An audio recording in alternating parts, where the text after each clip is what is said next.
पहले दिन होती है मां शैलपुत्री की पूजा, कथा और जाने पूजन विधि। 2024 धार्मिक मान्यताओं के अनुसार मां शैलपुत्री का पूजन करने से घर में सुख, समृद्धि और खुशहाली आती है।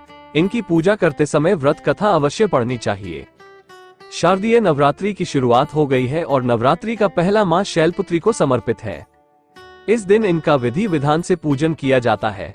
धार्मिक ग्रंथों के अनुसार मां शैलपुत्री के माथे पर अर्धचंद्र सुशोभित है और कहा जाता है कि यदि इनका पूजन विधि विधान के साथ किया जाए तो व्यक्ति की कुंडली में मौजूद चंद्र दोष दूर होता है। नवरात्रि के पहले दिन कलश स्थापना के साथ ही पूजा आरंभ की जाती है और दुर्गा चालीसा के पाठ के बाद पूजा संपन्न होती है। इस दिन मां शैलपुत्री की कथा अवश्य पढ़नी चाहिए। इससे मां प्रसन्न होती है और भक्तों को अपना आशीर्वाद देती है।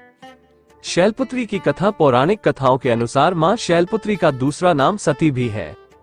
एक बार प्रजापति दक्ष ने यज्ञ का निर्णय लिया। इस यज्ञ में सभी देवी देवताओं को निमंत्रण भेजा, लेकिन भगवान शिव को निमंत्रण नहीं भेजा।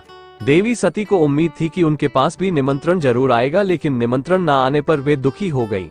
वह अपने पिता के यज्ञ में जाना चाहती थी, लेकिन भगवान शिव ने उन्हें साफ इनकार कर दिया। उन्होंने कहा कि जब कोई निमंत्रण नहीं आया है तो वहां जाना उचित नहीं।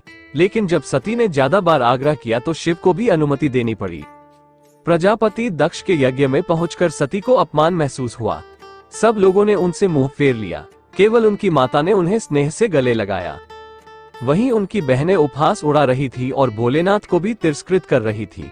खुद प्रजापति दक्ष भी माता सती का अपमान कर रहे थे। इस प्रकार का अपमान सहन न करने पर सती अग्नि में कूद गई और अपने प्राण त्याग दिए। जैसे ही भगवान शिव को इस बात का पता चला कि क्रोधित हो गए और पूरे यज्ञ को ध्वस्त कर दिया। उसके बाद सती ने हिमालय के यहाँ पार्वती के रूप में जन्म लिया, जहाँ उनका नाम शैलपुत्री पड़ा। कहते हैं मां शैलपुत्री काशी नगर वाराणसी में वास करती है। मां शैलपुत्री की पूजन विधि। शारदीय नवरात्रि के पहले दिन मां शैलपुत्री का पूजन किया जाता है और इस दिन पूजा की शुरुआत कलश स्थापना के साथ की जाती है। इसके लिए सुबह उठकर स्नान आदि करें और मंदिर को सजाएं।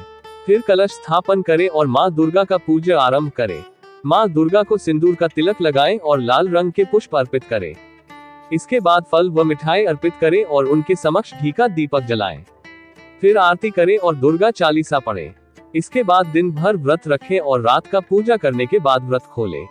ऐसी ही और इंटरेस्टिंग कहानी सुनने के लिए वीडियो को लाइक, शेयर और चैनल को सब्सक्राइब करें।